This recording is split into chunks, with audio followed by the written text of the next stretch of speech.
Nation after being stifled by the Celtics, particularly Kevin Durant in Game 3. According to our advanced analytics, KD took his fewest dribbles per touch in a game since November, only took one shot in the fourth quarter, and Kyrie Irving was no better. 0 for 7 from 3, tied for the most attempts without a make in his career. He made just a one shot in the fourth quarter for the second straight game, and then adding injury to insult.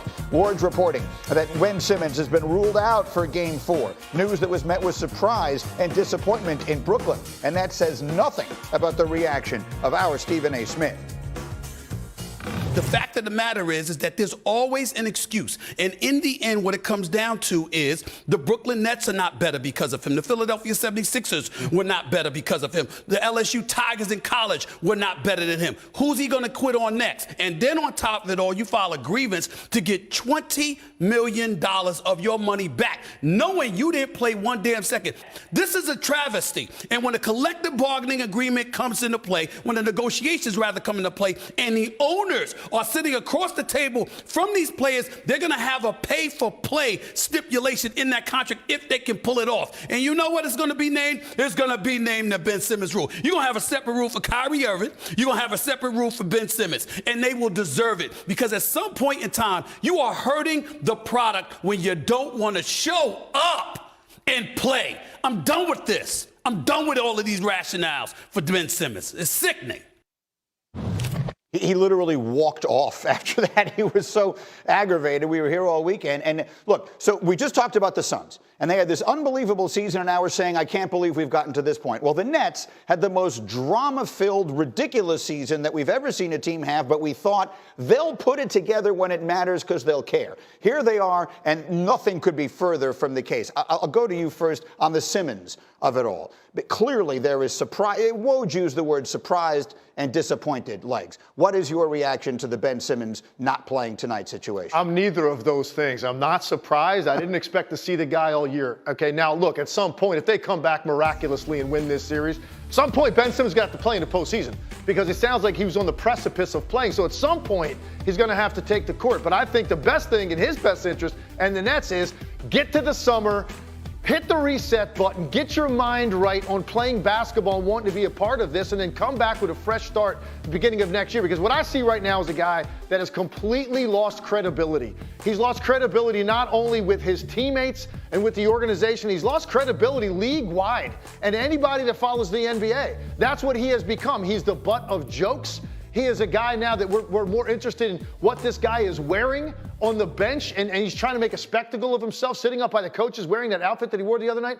If I'm Ben Simmons right now, I'm doing everything I can to stay out of the picture until I am ready to play. Do not bring any attention to yourself right now until you're ready to help your teammates on the court. But for me, this is a credibility issue, and right now I look at that team, and even watching his interactions with his teammates, it just looks awkward. Like these guys are rolling their eyes like, come on, man, I really don't want to hear from you because you're not here trying to help us. And I think that, to me, is the bottom line. Does he love basketball enough to want to come out and play? And right now, I don't think he does. So he's got to get, to me, to an off season, get himself right, physically, mentally ready to come back and act like he loves this game and try to help his team. Because right now, I'm not disappointed or surprised. I didn't expect this guy to play. That's well said. But the reality is that reset button I thought was supposed to be when he got out of Philadelphia. That's when it was going to hit the reset button and get to Brooklyn. And here we are months later, and he still hasn't played. Get me Windy back here. What do you think of this, Brian Windhorst, as you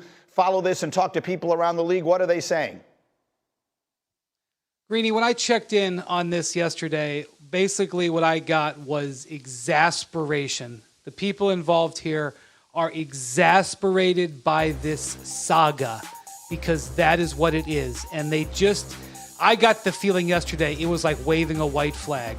I know that this might have the appearance of Ben Simmons saying, I don't want to play, we're down 3-0, but he woke up yesterday with his back hurting. That is what I have been told, and it's just as simple as that. He just didn't feel comfortable going and playing for the first time in 11 months with the way his back felt. That's the bottom line. It's extraordinarily disappointing because he had, I would say, genuine optimism for at least a week he was going to play in this game. He wasn't even ruling himself out for Game 3 on Friday or Saturday, whatever it was. And so the Nets were expecting to get this. He was expecting to play.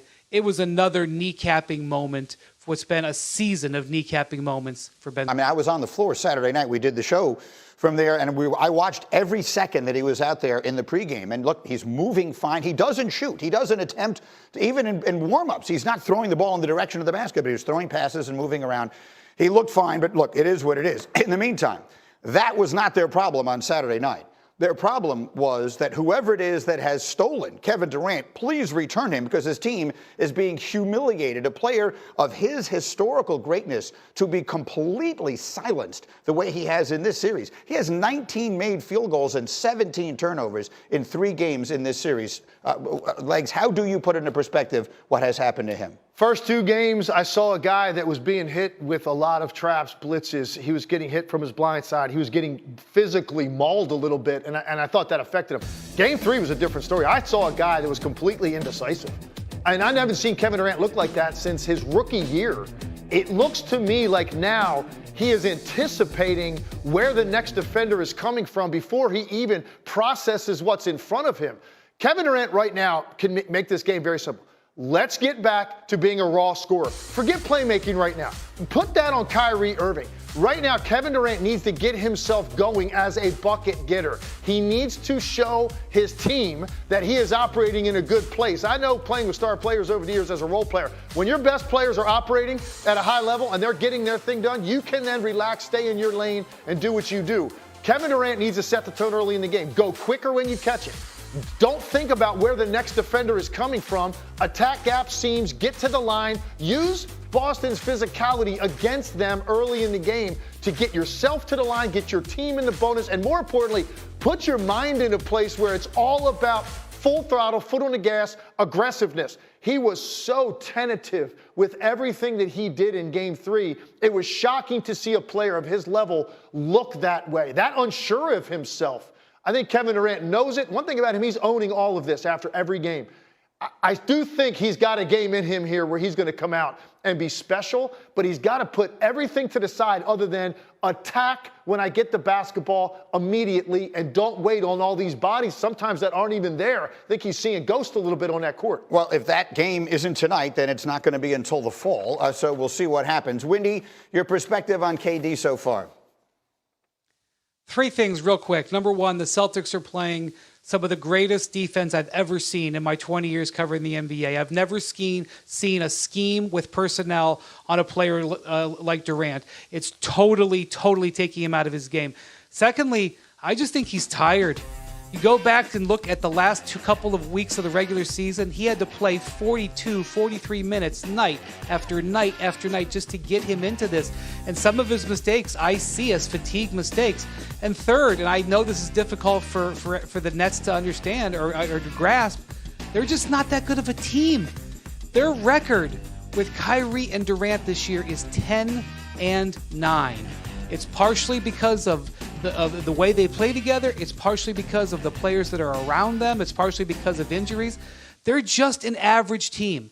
They're an average team playing an awesome team and getting throttled. That is what is happening. That's it. That's all.